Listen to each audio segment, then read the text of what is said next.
Boa noite, amigos. Com muita alegria que estamos aqui com o Maurício, com o Jader, para mais uma Esquina do Célia. Esquina do Célia. Nós vamos entrar com o seu filme no final, viu, Jader? Ok, Uma boa live para você, viu, Jader? muito obrigado. Maurício, boa noite. Muito Boa noite, bem-vindo à Thiago. Esquina do Célia. Obrigado. O nome do programa é um pouco esquisito, mas é uma recordação, uma memória nossa da casa. O Célia é uma casa de esquina e a mocidade funcionava sábado à noite e quando terminava o encontro, Maurício, a gente ficava conversando.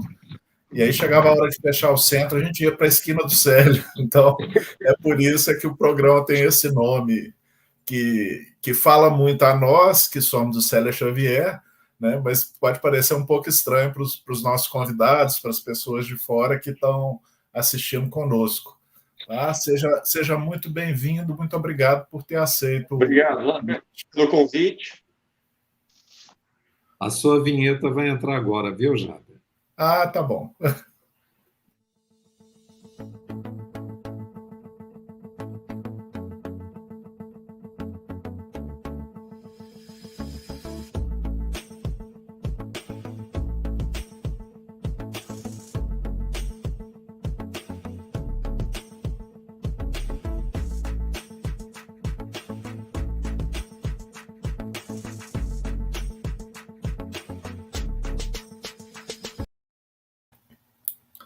Pronto, agora a gente já está oficialmente apresentado, Maurício.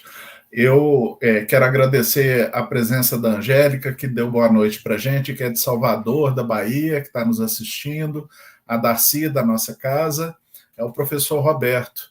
Tá? E quero convidar todos a darem boa noite, a se manifestarem para a gente saber que estão assistindo e deixá-los muito à vontade para perguntar coisas para o Maurício. Tá? Nós vamos deixar as perguntas mais para o final da nossa entrevista, porque nós combinamos uma série de questões, né, Maurício? E aí, então, a gente deixa mais para o final, mas fiquem à vontade, podem começar a perguntar e escrever aqui nos comentários que a gente vai estar acompanhando. O Igor entrou, seja muito bem-vindo, Marcinho Xavier também, tá? E aos pouquinhos a gente vai recebendo as pessoas. Maurício, deixa eu te apresentar para o pessoal, porque eu te conheço há muitos anos, tá? Mas o nosso pessoal aqui de Minas talvez não te conheça, né? O Maurício Brandão, ele é funcionário público concursado do governo do estado de São Paulo. É graduado em História, trabalhou muitos anos em desobsessão no Centro Espírita Alta de Souza, na Vila Mariana, lá em São Paulo, capital, fundado pelo senhor Stig Ibsen e por Dona Edith. E trabalhou alguns anos, ou trabalha há alguns anos, no Centro Espírita Nova Era, em Santana, com a senhora Cristina, onde o trabalho de desobsessão é complementar ao trabalho da visita às penitenciárias da região. Tá? E o Maurício, além do livro que a gente vai conversar hoje, que é esse aqui, O Cristão, né? E a gente vai falar um bocado sobre ele, tem muita coisa para conversar. Ele edita um site com tópicos espíritas, que é o Espiritualidade e Sociedade. Tá? O endereço dele é www.espiritualidades.com.br. Tá? E aí lá vocês podem encontrar, por exemplo, uma fileira de apresentações da LIP, dos encontros da LIP. O Maurício nos ajudava cristamente, voluntariamente, filmando, editando e publicando os trabalhos da LIP.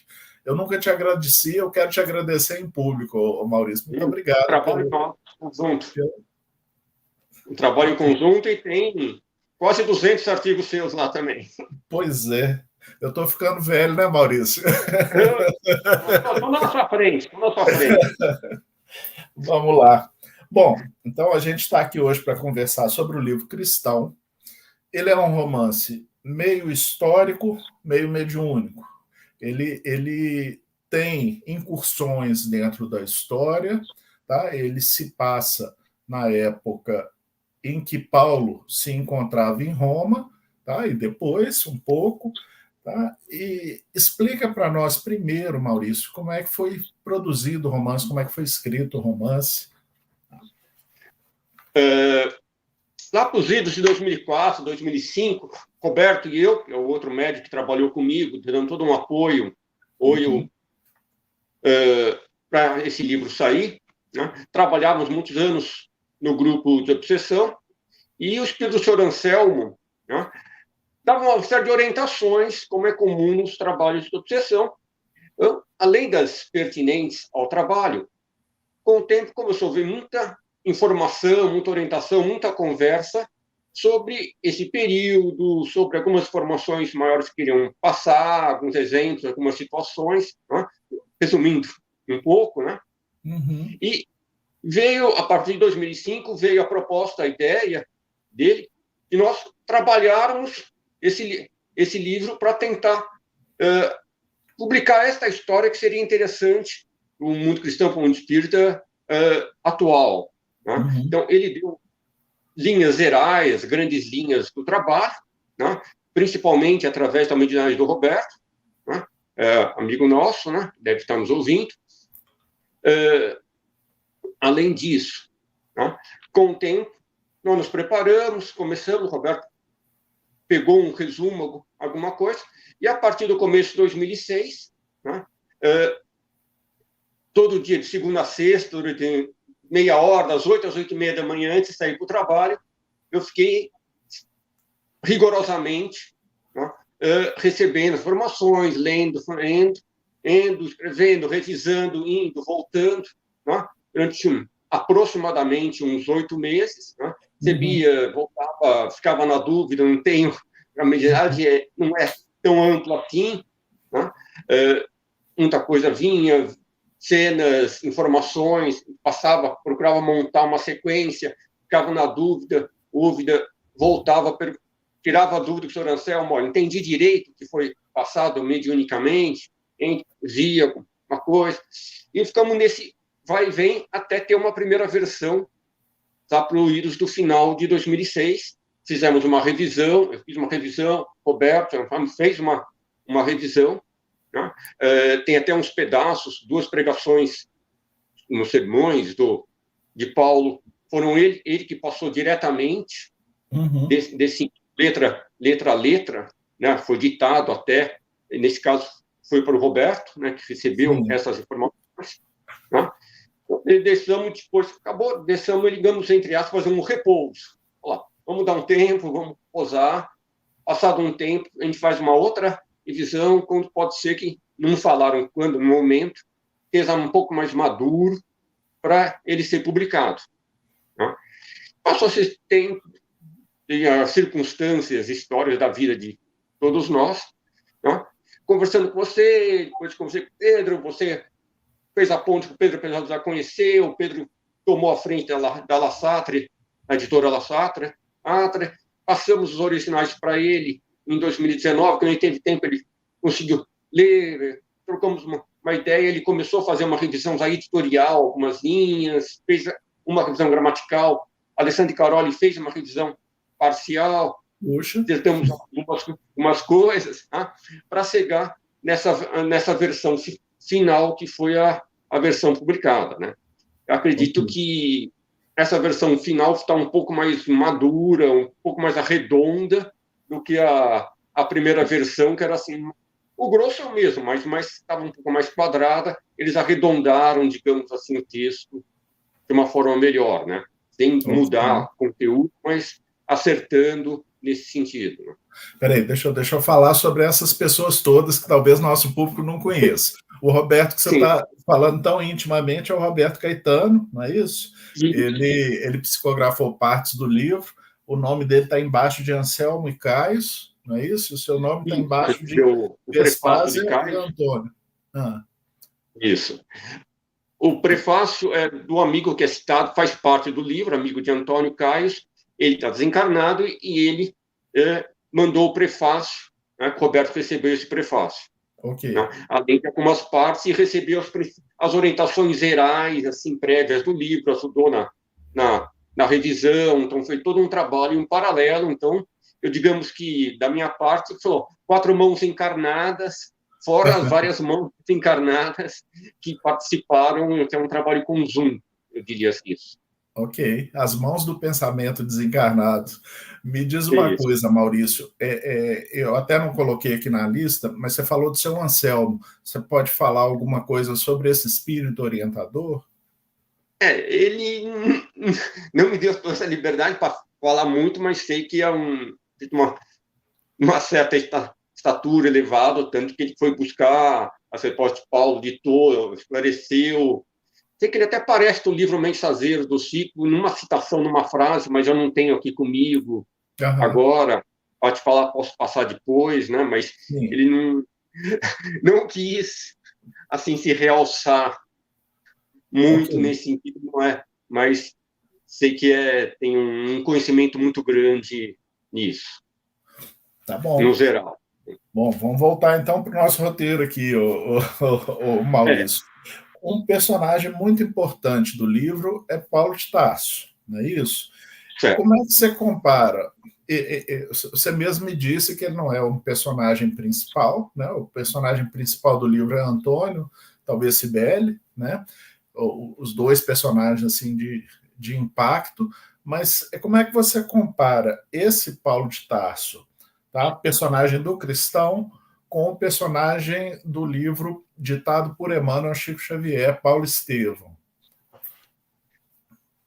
Além do que você colocou, que na verdade foi, seu Anselmo também pediu para eu realçar que o foco do livro é Antônio, né? Não tanto a figura do Paulo, apesar de Paulo ser retratado no livro num período, principalmente em Roma, com mais detalhes que não aparece tanto no livro Paulo Estevão, que é só um pedacinho pequeno que aparece Paulo em Roma. Lembrando até alguns trechos que eu citei até de Mini Miranda, desse sentido. Tem o Paulo histórico, muito conhecido, das grandes missionários, grandes trabalhos dele. E no livro cristão, os trechos que aparecem muito, principalmente, tem o trabalho das pregações, os sermões, mas também aparece um Paulo mais da intimidade, ele conversando sobre vinho local, citando queijos, conversando da intimidade, tem trechos interessantes. Antes, quando a gente anda um capítulo, que é o maior capítulo do livro, que eu falo com diálogos com Paulo, não é tanto os diálogos das pregações dos sermões que ele dá, mas os diálogos na intimidade. O Antônio vai aprendendo, entendendo um pouco seria esse cristianismo, o que é, o que não é, justamente, né, nessas pequenas conversas, na miudeza, que ele ficou durante aproximadamente 1 ano e tanto, quase 2, conversando, sendo visitando onde Paulo ficava, recebendo a visita, encontrando na rua, tanto eles, tentando entender o conceito, a mentalidade, a cultura que esse povo trazia, na verdade, é uma cultura romana, em parte, tem a cultura judaica, né? O cristianismo não traz todo um universo cultural novo, ele traz ideias diferentes para aquele universo cultural que era diferente na Palestina e que também é totalmente diferente do que existia na Roma antiga, na Roma desse período, com outras valorizações, outros conceitos, conceitos que lembram alguma coisa, mas é totalmente novo. O cristianismo traz conceito de perdão. Isso é algo totalmente diferente, praticamente, no Ocidente não existia nessa época. Pode pegar budismo em períodos anteriores, mas se você pegar na época de Roma, o conceito que o cristianismo traz e apresenta, entra até como vida, continuação da vida de outra maneira, ele traz essas noções, né? E Paulo conversa muito disso em várias situações, vários trechos, o recomeçar, o renascer diferente, o tornar-se cristão como um novo renascimento da pessoa, ou de outras maneiras. A gente vai ver Paulo conversando num cotidiano, num dia a dia, disso com com o Antônio, Antônio. Em várias pequenas conversas, assim, né? Também dando exemplos, né? Tem uma das pregações que o Roberto percebeu que é muito interessante, né? Que o Antônio, se eu não me engano, aparece no livro como simplicidade, apesar de ele não ter dado, mas quando falou, se houve alguma coisa, lembrar, eu vi aqui naquela situação, as pregações não tem um nome, mas você precisa ter uma referência para aquilo. Então, na cabeça, ele chamou dessa maneira. E é interessante que ele enaldece totalmente o conceito de ser cristão como ser simples, ser uma pessoa simples. Né? E isso é muito diferente do que era considerado grande, do que era valorizado, né, nas culturas antigas, tanto na Judéia quanto em Roma. Roma, mais ainda, o orgulho era muito forte nesse momento, nessa situação. Não sei se eu consegui ser muito didático nessa explicação, mas... Conseguiu, Maurício, conseguiu sim. A gente vai alinhando aqui, né? Eu acho que vou fugir de novo um pouco aqui do nosso roteiro, tá? Mas eu acho que no Antônio, quando você começa a construir o personagem, apresentar o personagem para o leitor, tá? Que os espíritos o intuem a tal, a gente vê um Antônio que era uma personagem importante em Roma, tá? Não muito importante, mas era alguém de família romana, né? Era cidadão romano, né? E parece que ele tinha um ideal, né? Que ele enxergava o exército romano de uma forma meio idealizada, e ele está meio chateado depois que ele vai vivendo a realidade da vida militar e principalmente da vida política romana, ele vai ficando desencantado com os valores. E o Antônio parece um romano meio perdido entre os valores da República Antiga, não sei se eu estou lendo corretamente, tá? E os valores do Império, que estava lá, era relativamente recente. Né? Sim. É esse o personagem que vai entrar em contato com Paulo? Vejamos, existiu principalmente, nós estamos no começo do Império Romano, é o século I, né, que relativamente coincide, o começo do Império Romano coincide bastante com o começo do cristianismo, até na nossa contagem de tempo atual. Uma pequena diferença de poucos anos, né, que começa contado, se eu não me engano, 14 a.C., se eu não me engano, de cabeça, aproximadamente isso. Uma série de romanos de alto nível, muitos ainda ficaram com aquele pé atrás. Que houve uma mudança de uma Roma republicana, da valorização do cidadão romano, uma Roma imperial que expandiu e conquistou muita coisa, tornou-se um império nesse sentido. Além de tudo isso, né, nós vamos ter, no caso mais específico, assim, do livro de Antônio, de algumas figuras, teve a valorização do exército romano, porque quem teve essas grandes conquistas é o exército, é a grande legião romana, digamos assim. E tem essa visão que não é só pertinente, mas de várias épocas, da militarização. Né? É um exército muito forte, né? E tem toda aquela ideologia da vida militar como a vida do orgulho do soldado. Né? E no caso específico de Antônio, ele havia sido apresentado pelo tio Flávio, né, que está nos primeiros capítulos, dos originais de Sêneca. E nós vamos ter também a influência da cultura grega, né, que também trazia alguns pensamentos um pouco diferentes para Roma, e também teve Sêneca, que Sêneca foi até professor, digamos assim, do próprio Nero, né, e os originais dele andavam, tinha as bibliotecas, algumas pessoas podiam ler, apresentou, e tem algumas ideias muito interessantes. Né?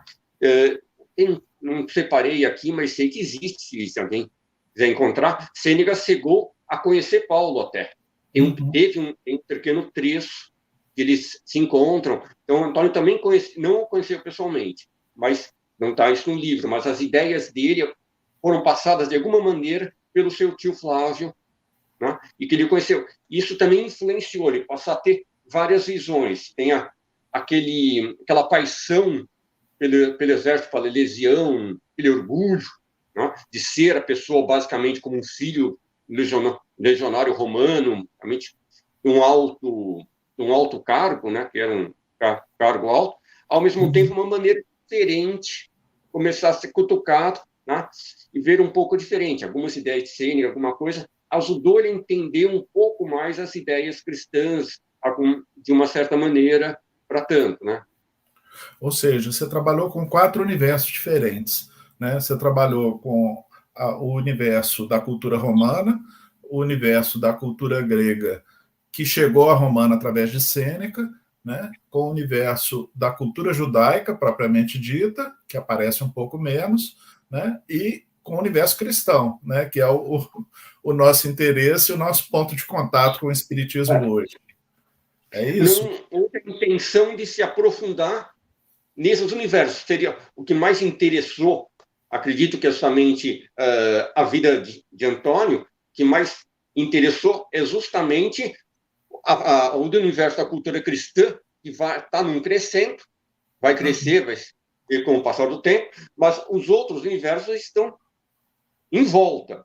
A cultura romana é a cultura da sociedade predominante, que ainda vai ser predominante durante muitos séculos ainda. Né? Tanto que o universo, a organização da cultura, podemos dizer assim, da organização da cultura cristã, herda muita coisa da cultura romana, da sociedade romana, a maneira de se organizarem, e uma série de situações assim. Que é uma questão, uma discussão muito grande, que não seria o foco. Né? Que não aprofundou nisso. Mas o interesse é que já tinha algumas influências das ideias de Sêneca, alguma coisa, que teria ajudado ele no conhecimento, de entender um pouco melhor as ideias cristãs. Mas aquela coisa, uma coisa é entender o que querem dizer. Outra coisa é aceitar, concordar e jogar depois da mente para o corpo, para o coração. Né? Eu achei interessante, eu não tinha visto ainda em obra espírita. Né? Você distingue os personagens como ítalo-cristão, judeu-cristão, né? ao longo da narrativa. E assim, eu tive lendo, isso também eu não coloquei no roteiro, eu tive lendo uma dissertação de mestrado sobre a questão de Paulo com os coríntios, né? E assim, a epístola de Paulo aos Coríntios, eles estão tendo muita dificuldade para poder lidar com o cristianismo. Né? Você vê no choque de culturas, a historiadora ela mostra que tinha um local para sentar à mesa e que o local que ficava ao lado do dono da casa era o local de maior prestígio. Então, até sentar à mesa para um romano tinha um significado. E eles faziam a refeição comunal. A refeição comunal significa que ninguém ali era mais importante do que um e o outro. Então, até nas pequenas coisas, essas culturas se pegam, né? Fala para nós um pouco sobre o ítalo-cristão, o judeu-cristão, e sobre esse choque, né? Bom, Paulo era judeu, como Jesus Cristo. Sim. Né? Onde ele passou, na maior parte dos lugares, antes de chegar em Roma, ele encontrou muitos grupos judaicos, tanto que ele vai primeiro sempre pregar nas sinagogas. Sim. Tá? Alguns lugares ele vai pregar nas praças públicas, como só tinha alguém que dava uma entrada, dava um espaço. Em Roma ele já conhece alguns grupos organizados. Uma coisa. Já tinham, quando ele chega, se eu não estou enganado, havia grupos judaicos que haviam sido, por alguma pessoa, convertidos ao cristianismo, mas havia outros grupos não judaicos, de origem romana ou da região, também convertidos ao cristianismo. Né? Só que, acredito que majoritários. Então, ele vai conhecer os dois grupos. Você vê que tanto Paulo Estevão, você lembra que ele é visitado, tem uma parte, que ele é visitado por alguns grupos dos judeus mais importantes. Antes ele discute, vão na casa dele, na casa que ele está, casa dele, maneira de falar, né? Na casa que ele estava hospedado, tem toda uma conversa, aquela discussão que aparece em várias outras situações. A relação dele com os grupos judaicos, mesmo os convertidos ou não convertidos, era sempre algo minha ideia é um pouco mais tensa. A palavra que me veio é uma relação um pouco mais tensa. Os grupos não judaicos que as pessoas ele vai encontrar em todas as suas viagens, e no caso específico em Roma, não tem todo esse conhecimento, todo esse histórico que o judaísmo traz.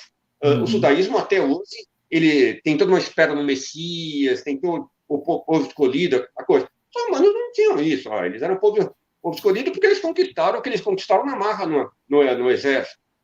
Eles não estavam esperando nenhum salvador. Eles tinham toda a cultura romana, estavam insatisfeitos com alguma coisa, mas tinha toda uma cultura romana própria que eles herdaram de diferentes grupos sociais, mas herdaram de todo um passado, como tem do século VII a.C. Isso vai dar um choque diferente. Tanto que o primeiro encontro, quando Paulo conhece, é vamos dizer, ítalo-cristão. Eu procurando colocar dessa maneira, né, para justamente diferenciar. Ele não conheceu um judeu, ele conheceu um romano, né, que esse romano já era cristão. Vai conversa, procura, foi a primeira conversa que ele teve, entender, ele estava já cutucado, tentando entender quem eram essas pessoas. Sem entrar em todo o detalhamento do livro, que as pessoas lessem, assim, também não quero contar, aconteceu isso, depois aquilo, né? Porque senão perde um pouco a graça, a leitura, mas tem toda uma sequência dessa maneira, mas acredito que essa diferenciação, procuramos pensar, conversamos na época ali, Berto, o senhor Anselmo, foi uma decisão mais didática, assim, que a ideia foi justamente não um livro para academia, uma história que nem estava, uma biografia romanceada, para ter uma leitura gostosa, agradável, né?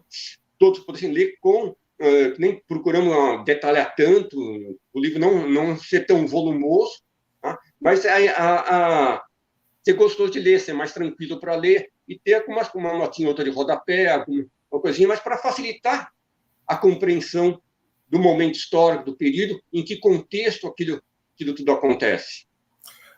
As notas de rodapé são muito ricas, Maurício, elas situam a gente bem, faz a gente entender a história assim, de forma mais próxima, porque a tendência nossa é pegar o personagem e enxergar, botar nos olhos dele a nossa visão, como a gente enxergaria aquilo que está sendo feito, né? E você tenta reconstruir o olhar do Antônio para que a gente conseguisse enxergar com os olhos de Antônio, com a alma de Antônio, com os valores de Antônio, o que era o cristianismo, né? E a gente tem um pacto de não dar spoiler do que está acontecendo dentro da narrativa para não estragar a leitura de quem gosta de romance. Mas fala um pouquinho sobre essa transformação do Antônio, depois que você falar o que você está querendo falar aí.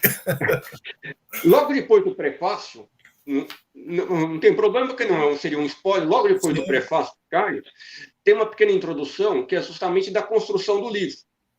Nós colocamos essas questões, como isso foi conversado, como foi pensado, né? E é explicado, realmente, Antônio, já mais velho, né? Quando ele conhece um menino que depois se tornou um amigo, um pupilo dele, ele vai ter um revival, digamos assim, toda uma lembrança de Roma. Tá? E a ideia foi justamente que Vespásia colocou lá, vamos fazer dessa maneira, também uma lembrança, vai para cá, volta. Né? Isso serve muitas vezes até, ser mais psicólogo até, quando há uma conversão, uma mudança, muitas vezes, você, estou nos momentos chaves na vida, você vai fazer uma reflexão, vai ter uma conversão, você olha para trás de maneira de falar, né? Mas você pensa em toda a sua história, o que te levou à mudança, o que está te levando para frente. E quando o Antônio se isola em algum... É que a gente não pode dar spoiler, né? Mas em alguma situação vai para a terceira parte, né? E tem toda essa questão da reflexão nisso. E eu vou falar uma coisa para o leitor. Lê com bastante atenção o início. Guarda os personagens na cabeça, tá? Porque esses personagens, eles eles aparecem, eles reaparecem no final, né? Então, a leitura do início é muito importante. Tá? É só pode acabar, voltar, ler de novo. Tem umas horas em que a gente tem vontade de fazer isso mesmo, né? Principalmente quando já está na comunidade. Mas vamos deixar a comunidade mais para frente, vamos falar um pouquinho mais. Como é que é a escravidão no Império Romano, Maurício, na época do romance, e como é que acontece essa relação entre um romano, centurião do Império, tá? Do exército do Império, tá? E cidadãos livres e escravos, esses três segmentos, né? Porque parece que no meio cristão a gente encontra os três, né? É algo muito complexo, muito discutido. Não entra tanto nessa questão no livro, isso não é tanto abordado. Então só umas pinceladas. A maior grande parte dos escravos romanos no período é do mundo agrário. A gente fala Roma era a maior cidade da época, se vou ter mais de 1 milhão de habitantes, já nessa época. Mas a maior parte dos escravos em Roma, do mundo agrário, vivia nas fazendas, vivia fora da cidade. Havia os escravos urbanos, mas a grande parte eram nas fazendas. Havia muito um costume, até mais do que na época da escravidão atual, de o dono de um escravo, quando ele morrer, alforria. Tanto que a figura dos chamados, é um termo da época, libertos, é muito comum na história romana. Existiam muitos homens ricos, donos de escravos, que eram antigos escravos, os libertos. Mas os escravos não tinham toda essa liberdade, né, que se imagina, para poder, às vezes, participar da pregação, se tornar cristãos. Há toda uma discussão, até de teólogos que discutem o período, que Paulo quis dizer isso, Paulo quis dizer aquilo, nas cartas. Tem até um texto do Hermínio Miranda que Dessou, que depois, provavelmente, La Sartre deve publicar, muito interessante, que Hermínio Miranda discute o que Paulo quis dizer, quem eram os escravos, eles são atingidos, não é? Mas acredito que a maior parte das pessoas que Paulo conversa, faz as pregações inicialmente, não eram escravos. Haviam escravos que tinham uma certa liberdade, mais ou menos, né? Mas era classe. Não, o termo históricos assim não seria falar a palavra classe, não é incorreta, né? Mas dos grupos não escravos, né, eram os grupos mais baixos da sociedade. Era o cidadão livre, mas não era nem da classe senatorial, nem da chamada ordem equestre, ordem dos cavalheiros, que seriam os grupos, tipo assim, 10% da população. Né? Então, a gente tem 90% de homens livres, mas extremamente, muita gente muito pobre, desde pequenos artesãos, losas, agricultores pequenos da região em volta, que ainda no século I, principalmente, a expansão e a importação de grãos, para não entrar muito na questão, ainda está muito no começo, né? Mas ele atinge principalmente essa grande massa, né, de cidadãos livres, né, que vivia em volta dos chamados patrícios. Eu não quero entrar tanto para não virar aula de história, mas provavelmente dos patrícios, né? Acho que sempre tem, cada patrício tinha um grupo muito grande, né? Que nem assim, lembra um pouco, fazendo um paralelo um pouco forçado, né? Dos coronéis aqui, e que nós tínhamos aqui. Então, sempre tem um grupo que tinha em volta de homens livres, que faziam pelos favores, que recebiam uma renda. Então, tinha, em troca de pequenos serviços, a gente tinha muito isso. Né? Mas o foco...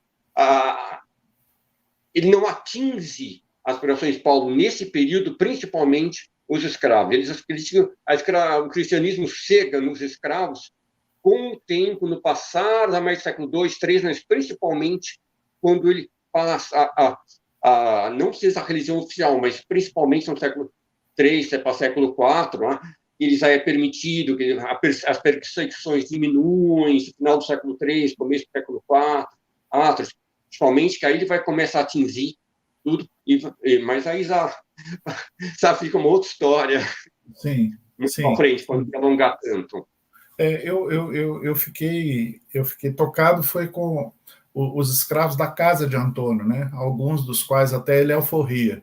Mas, pelo que você está dizendo, essa alforria foi mais um ato romano do que um ato cristão, propriamente dito, né?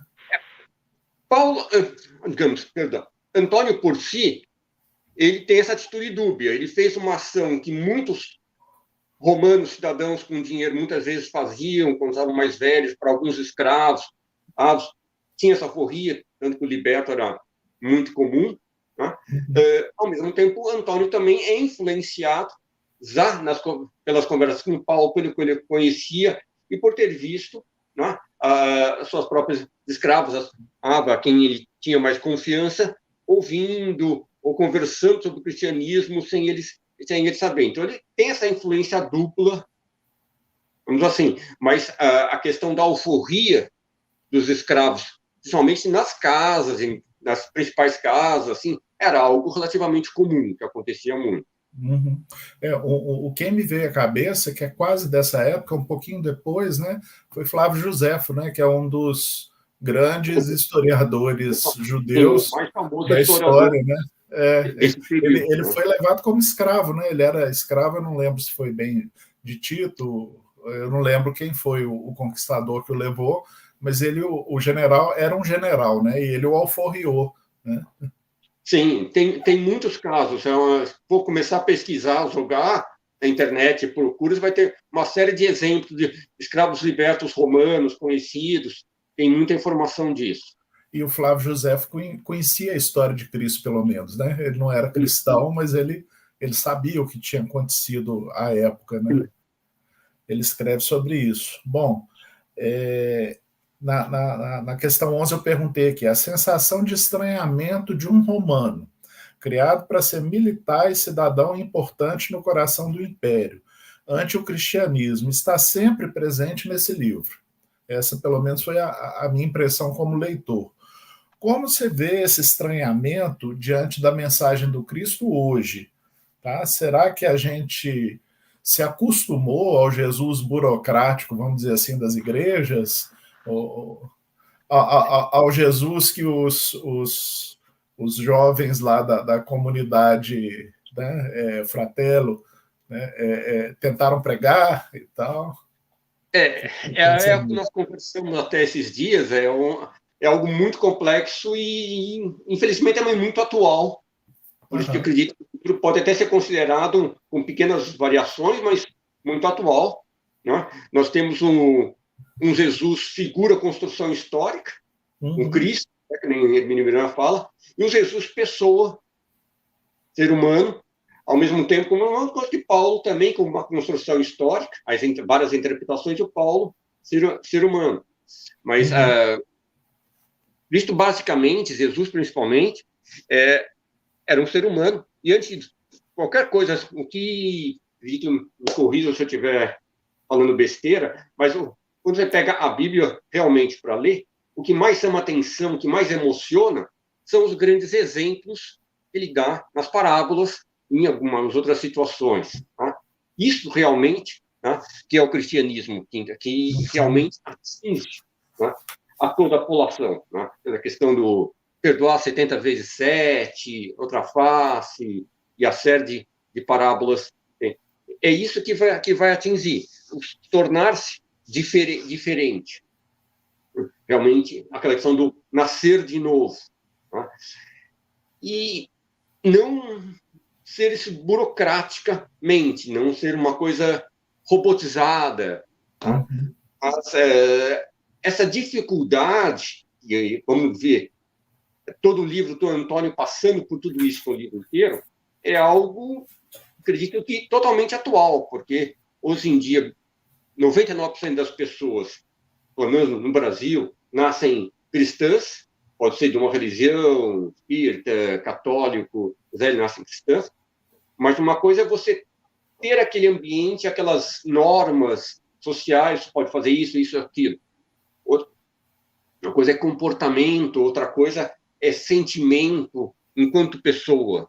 Né? Então, a gente tem muito reproduzido um Jesus de normas, de orientações, a igreja diz o que pode, o que não pode. recebe o que pode e o que não pode. É diferente você sentir, ser o cristão enquanto sentir isso, e o que isso vai alterar de dentro para fora. Isso que realmente é a grande dificuldade. Nós temos praticamente 2000 anos de cristianismo, se pegar a história do livro para cá, dá praticamente 2000 anos também, né? Exato, praticamente 20 séculos. Essas dificuldades são praticamente as mesmas. A sociedade pode ser outra, tem uma nova tecnologia, certa coisa, até mais uma liberdade. O que quer dizer essa liberdade, né? Mas religiosa, mesmo cultural. Tá? Mas essas dificuldades do renascer, do tornar-se outra pessoa, é muito diferente.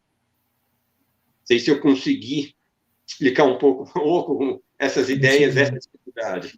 Conseguiu, sim. Eu acho que um dos momentos importantes também que a gente encontra nos evangelhos é o Sermão da Montanha. Né? Ali, Jesus fica face a face com o judaísmo e mostra que veio. Né? Ele diz que não vem derrogar a lei, mas...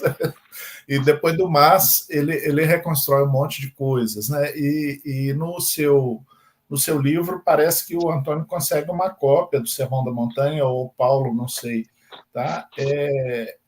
Você acha que esse Sermão da Montanha que está lá é figurativo, ou seja, é uma menção a um momento crucial, a um discurso crucial do cristianismo, ou ele aconteceu mesmo, eles teriam acesso a textos escritos, né? Porque com certeza Antônio sabia ler, né? E deveria ser o Sêneca deveria saber ler grego também, né? Sim, grego com certeza no nível dele. Teve uma adaptação, nós fizemos, é claro, para o livro, pegamos trechos conhecidos clássicos, mas com certeza nós citamos o Paulo Estevão. Em Paulo Estevão há uma série de exemplos de casos. Paulo, até quando ele tem a visão no caminho de Damasco, ele vai sendo levado para Damasco, né? E depois ele pede para Ananias, né? Pedir para o dono do aquele hotel que ele estava, né? Pedaços de pergaminhos para ele poder copiar o que Ananias colocava. Né? Isso já existia. Então, eram trechos. Né? Isso é até que eu estou citando de Paulo Estevão, até alguns anos antes da história deste livro cristão. Né? É um pouco antes. E na região de Damasco, né? Roubas é uma região mais rica, isso aconteceria. Agora, são os mesmos trechos de outra maneira, isso mudou muito no tempo, né? Tanto que os evangelhos originais naquela época nem tinha essas separações numéricas, era um texto corrido só, não tinha esses pedaços, tá? Que não era, mas é muito comum do Estado. Eu realmente, o do Sermão da Montanha, os trechos de Levi, de Mateus, né? Isso, até mais do que aqui, também é muito citado no livro, até Paulo Estevão é muito comentado isso. A questão de qual trecho, isso ali, que seria possível, é uma história um pouco mais complexa. Sim. Mas, realmente, eu acredito em trechos do que veio a ser conhecido como Sermão da Montanha. Né? E a parte dele, Antônio conheceu e, realmente, ele fica apaixonado, né, para aqueles trechos iniciais do Sermão da Montanha, que já virou até trechos de música, uma série de coisas, que realmente é belíssimo, assim, me veio a expressão agora, um cristianismo leve, né? Entra como um sopro, tem até um termo, né, que Sibeli, eu separei, aqui, me perdão, aqui um trechinho, como Sibeli dizendo para Antônio, o cristianismo deve entrar nas casas das pessoas como a brisa da primavera a entrar pela janela a refrescar os corpos cansados. Então, ela queria um cristianismo com uma leveza, uma suavidade. Né? Não com as pregações que hoje existem, voltando para a atualidade disso, aquela questão de com força, com força você ser cristão é isso. Não, é tornar-se leve, tornar-se a pessoa, né? Ali, continuando. Deve ser recebido com alívio, água gelada a refrescar o sedento. Jamais arrombe a porta de casa alguma a evangelizar. Lembre-se de que representa a Deus.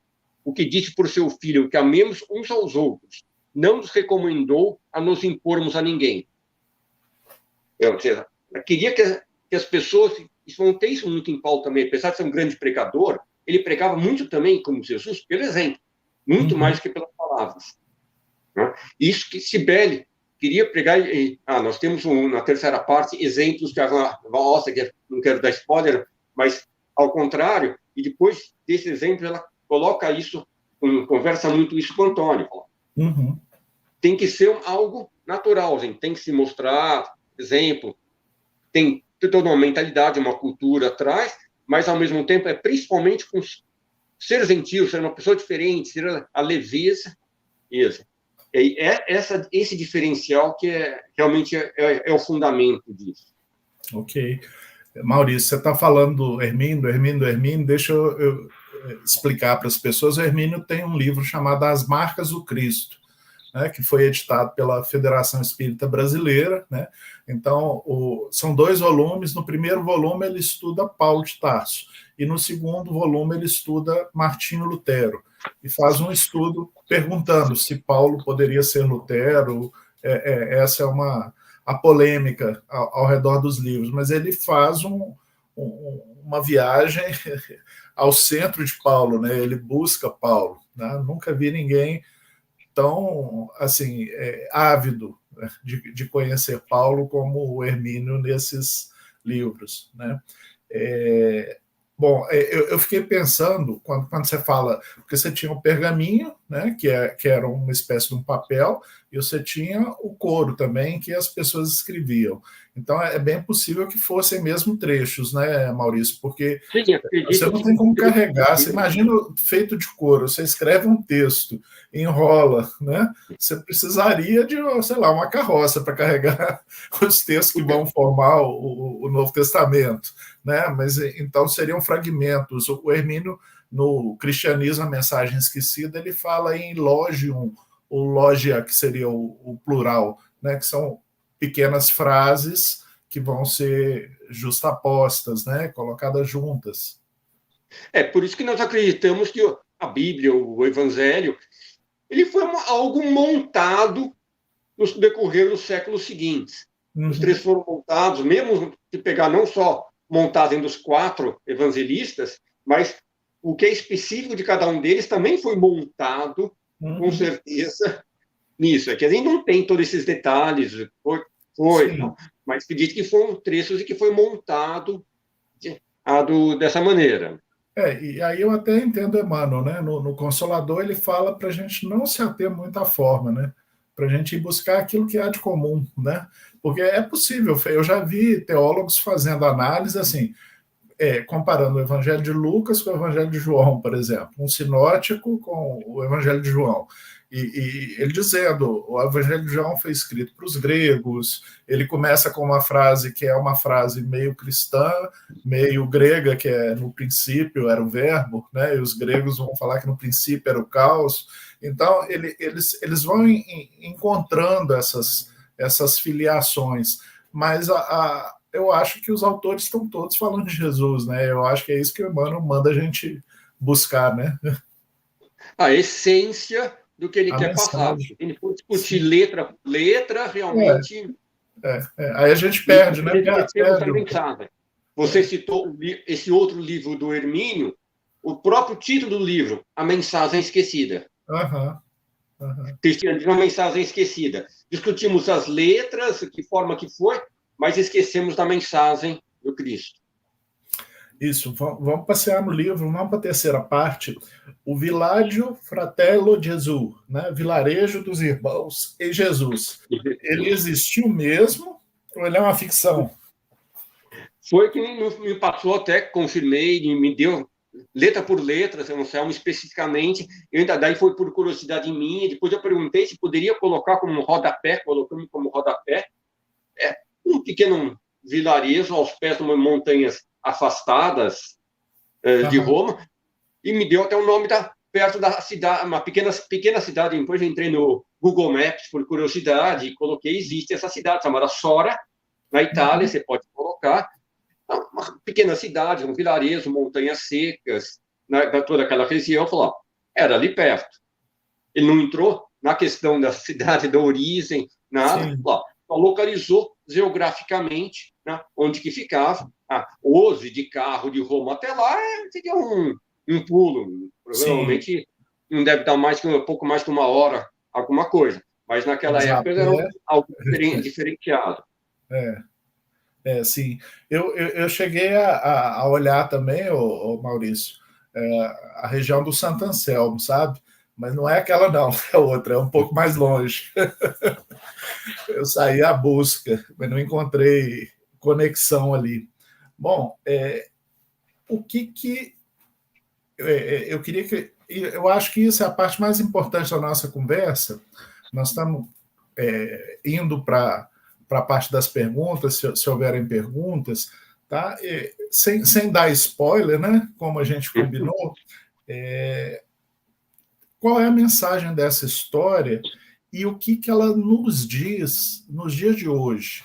Tá? Porque uma coisa é eu ler uma história de Roma que recupera um passado e tem toda uma curiosidade intelectual, até um diletantismo. Mas me parece que essa história ela não foi escrita para a gente apenas lembrar o passado. Tem até um passeio bom pela época, pelos costumes, pela cultura, mas eu acho que ela foi escrita para nós hoje, né? No Brasil, século XXI. Né? O que é isso? Né? Acho que voltando ao que nós conversamos agora, alguns minutos atrás, e também um pouco conversamos nos últimos dias, né? Dessa questão da atualidade do livro, da questão da atualidade, um pouco da questão religiosa, na questão da conversão. Mas mais do que a conversão, um termo que se fala até no meio espírita, né? Que é o nascer de novo, né? Ou tornar-se outra pessoa, nascer de novo interno. Né? O livro mostra toda essa dificuldade, né? Naquele universo, né? Como um romano que seria assim, para as pessoas terem um paralelo muito aproximado, alguém de classe média alta, se fosse hoje em dia, poder, com todo um conhecimento cultural, com uma certa riqueza, podemos colocar, a gente conhece como que ele vai sendo afetado. Primeiro, com dúvidas. Depois, a convivência, o conflito com a vida íntima. Como aquilo vai se transformar. Assim, quase todo mundo pode citar uma série de exemplos, principalmente quem não nasceu em família espírita, por exemplo, né? Algumas pessoas já nasceram em família espírita, mas as que são poucas. Quase todos os espíritos que eu conheço não nasceram em famílias espíritas, com algumas exceções. Né? Nem nascer em família cristã, a maior parte sim. A maior parte é católica, evangélica. Mas passa por isso. Né? Está conversando, o que significa isso? Você ter um outro comportamento, uma outra maneira de ser, uma outra maneira, como aquilo vai se tocar. Num primeiro momento é o comportamento externo, comportamento em atitudes externas, sim, o quanto aquilo te afeta teu coração, o quanto aquela mudança da maneira de ver, quando uma coisa que está tudo bem, eu sou cristão, sou espírita, tá, tudo bem. Mas daí tem aquela famosa hora da cobrança, o famoso vamos ver, alguém pisou no teu pé, ou pisaram bem naquele calo que você tem aí com uma açúcar. Agora vamos ver se você é cristão ou é espírita. No Evangelho segundo o Espiritismo, nós temos o homem de bem, que é o homem espírita, pessoa ou ser espírita. Né? Não é muito a mesma coisa. Né? Mas tem todo esse diferencial. Como nós vamos ter, eu acho que a grande mensagem do livro, a grande demonstração, serve para aquela época. Esse livro poderia ser colocado num contexto de Idade Média, de Idade Moderna, em século XIX, no século XXI, dessa dificuldade de conversão. Né? E o que significa a conversão? Então, pode ser que alguém se tornou católico, tornou evangélico, sem nenhum preconceito de nossa parte, mas a família que ele vivia tinha um outro contexto, era diferente, a pessoa passa a frequentar uma outra igreja, normalmente é isolado. Né? Sofre muito preconceito por isso. Há uma série de situações do que é. Eu lembrei um exemplo antigo que me veio hoje de manhã, de um caso, eu não conheci pessoalmente, mas foi um amigo que me contou, um conhecido dele, de Santos, que tinha um cargo alto de agente fiscal, aqueles cargos que estava de alfândega, de porto. Além do salário, ganhava aqueles extrinhas, ali para facilitar as coisas mais rápido, e era 3 vezes o salário dele. Aí resolveu fazer uma faculdade, conheceu algumas pessoas, se tornou mais ou menos espírita, notou alguma coisa, leu alguma coisinha, e começou, com certo, ele começou a falar, não, eu vou trabalhar, eu vou viver, usar um bom salário, eu vou viver com o meu salário. Começou a ser um bom funcionário. A família inteira dele virou a cara para ele. Essa é uma história real. Me contou até mais detalhes, para não entrar tanto. E isso, parâmetros menores, assim, com variações, mas acontece com todos nós, nós temos essas mudanças. E o quanto isso nos afeta. O que significa, pode afetar apenas no material, como afetar no social, no cultural, e principalmente afetar no coração, no sentimento.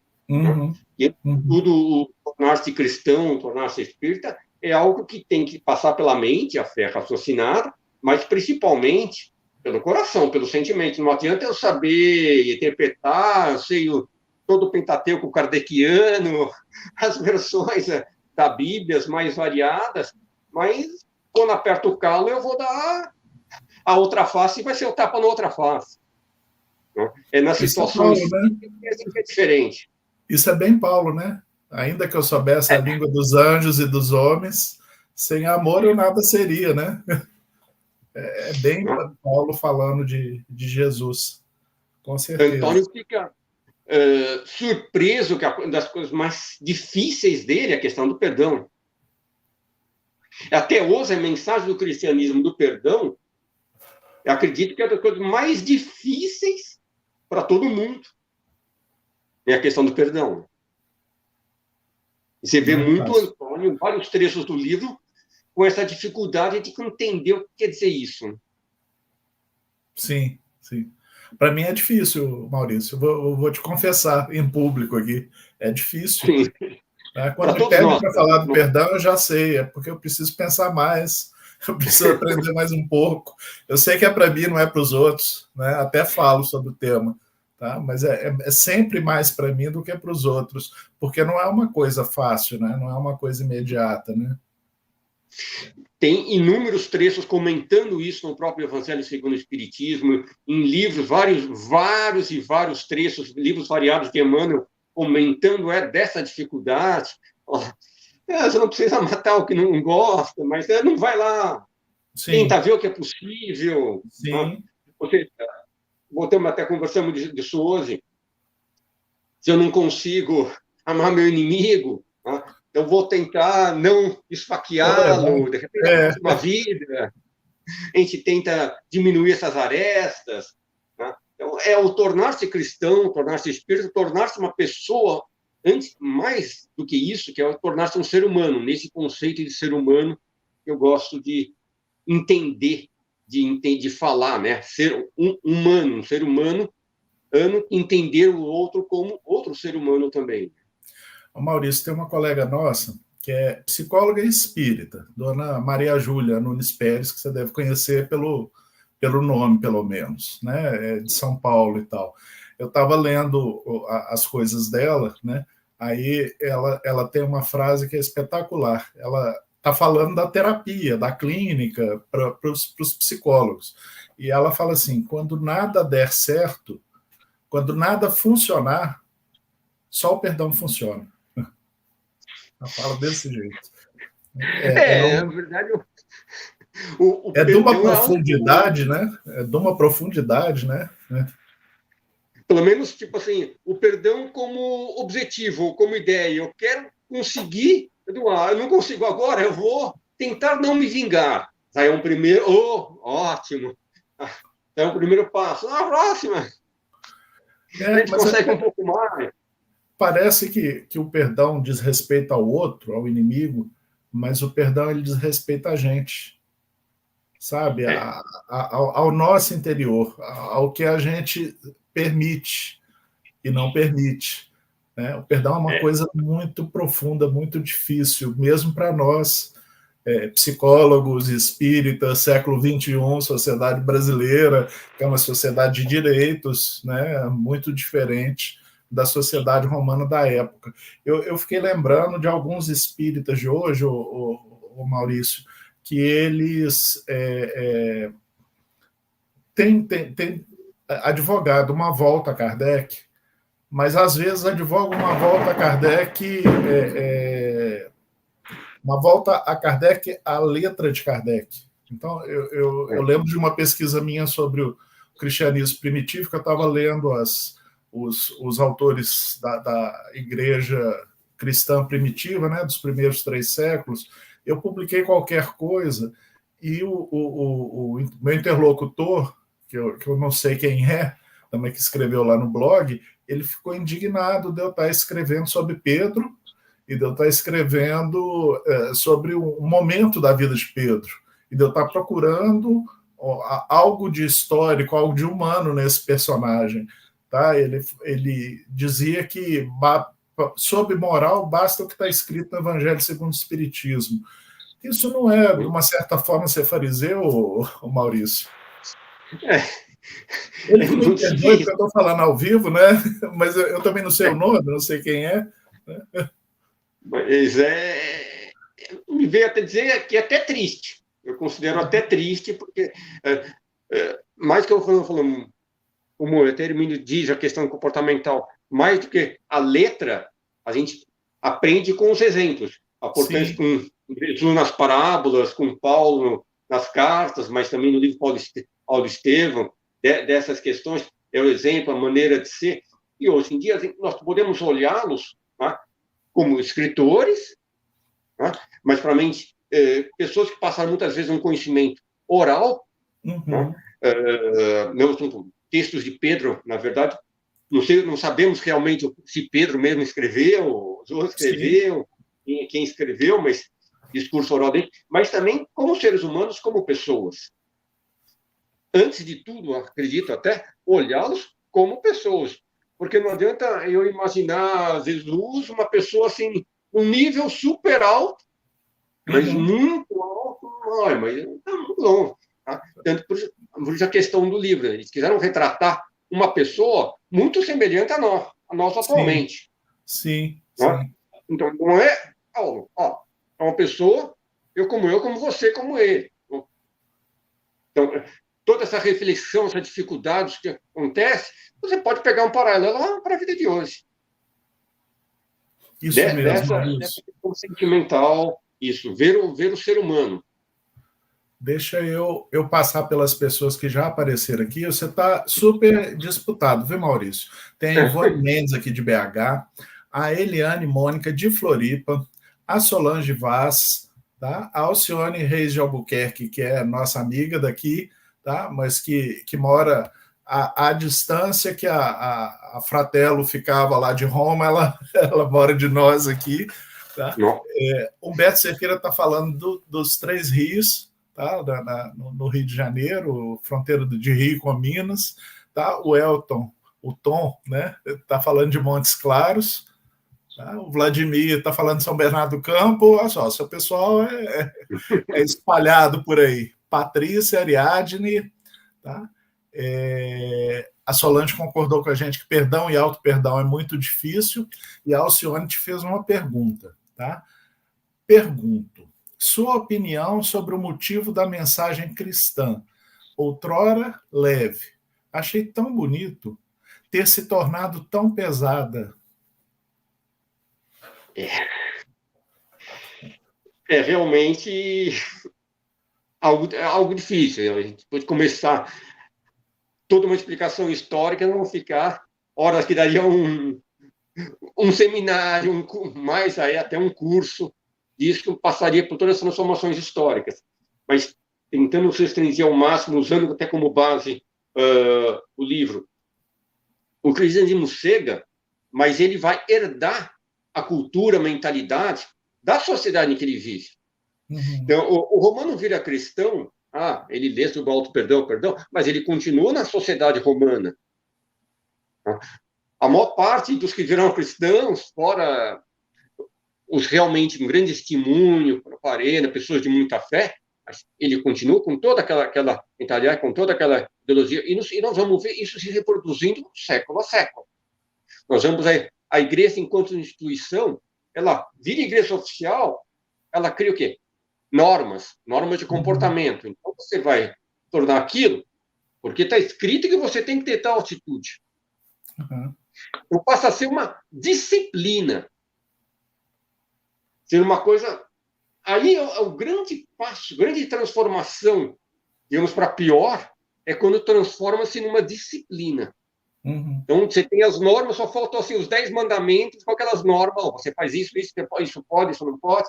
Tá? E também a questão que a gente vê na prática, não pode em que situação, não pode para quem, para onde pode, tu não pode.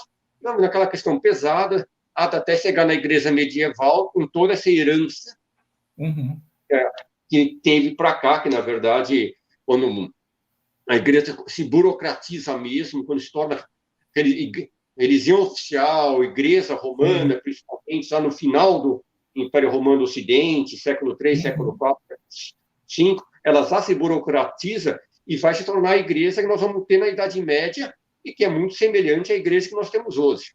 Né? Aquela comunidade de amigos, de irmãos paralelos, se transforma em algo como não tinha até nas igrejas, não sei se ainda existe hoje em dia, mas aquele que dá um dízimo maior senta no primeiro banco. No Brasil colonial, no Brasil histórico, século XIX, tinha muito isso. Os fazendeiros, eles contribuíam com a igreja. O primeiro banco era do fazendeiro onde ficava a igreja. Assim, nos primeiros bancos. Tá? Os escravos cristianizados, em alguns lugares ficavam no fundo, em outros era só na seção, ou assistiam lá de fora. Tá?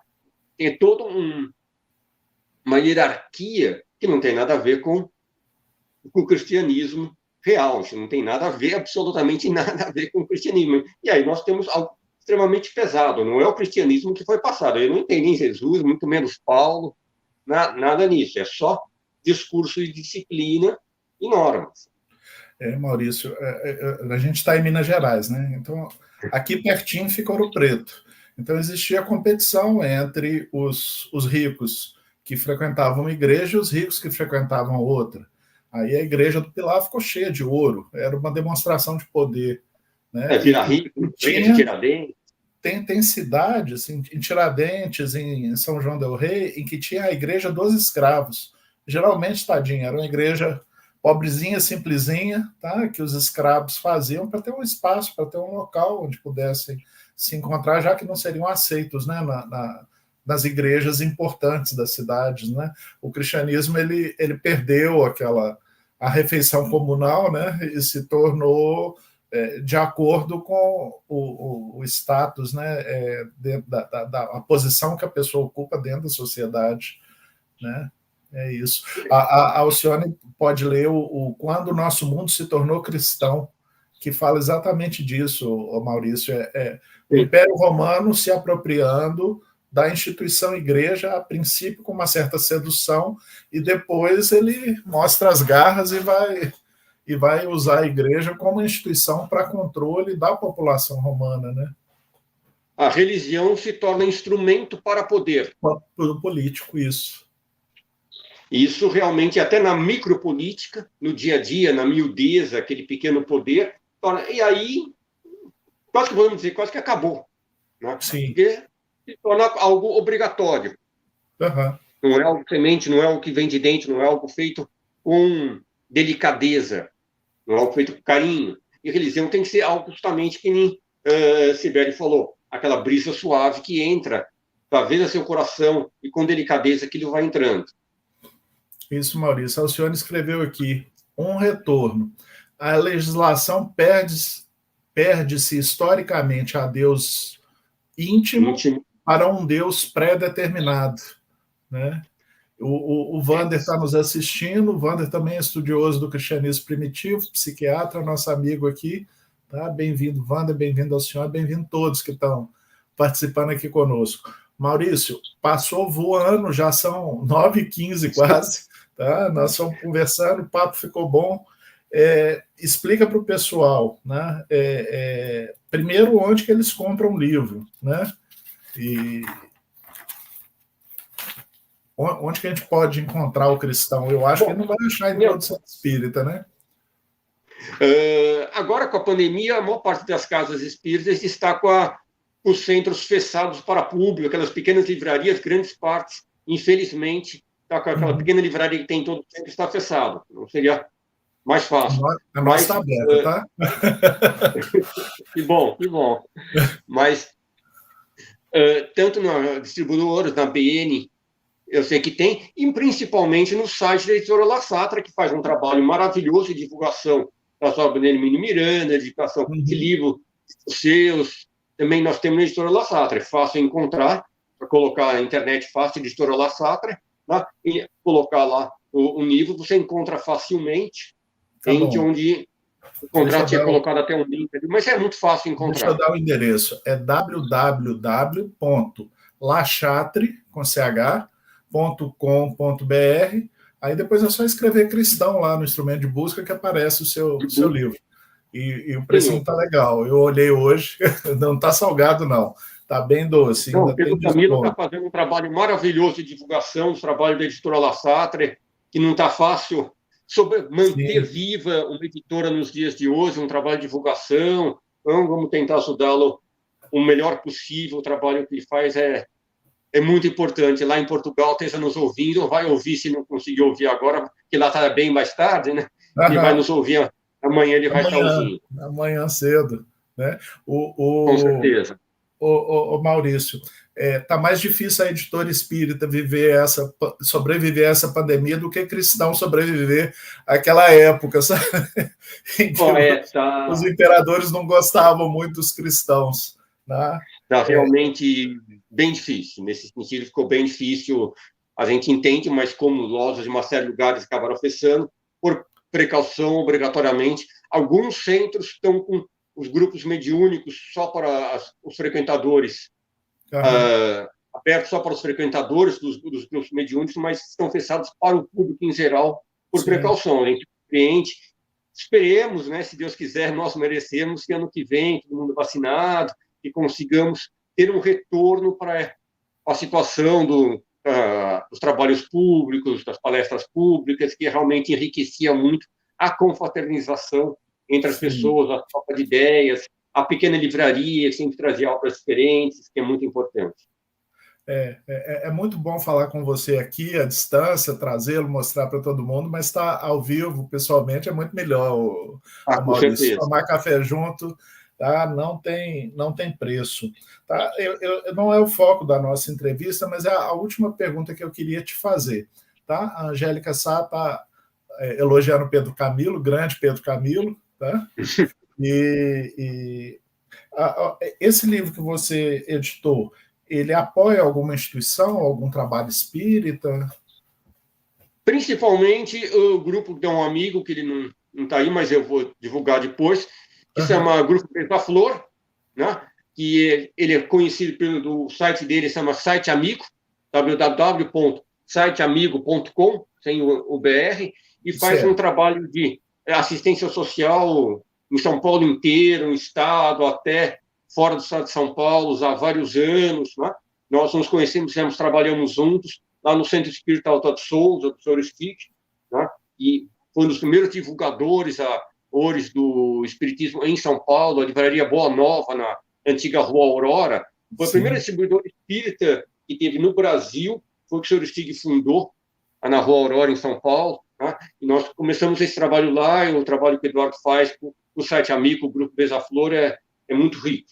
Tem o endereço no final do livro, tem o endereço do site, o telefone, os contatos dele.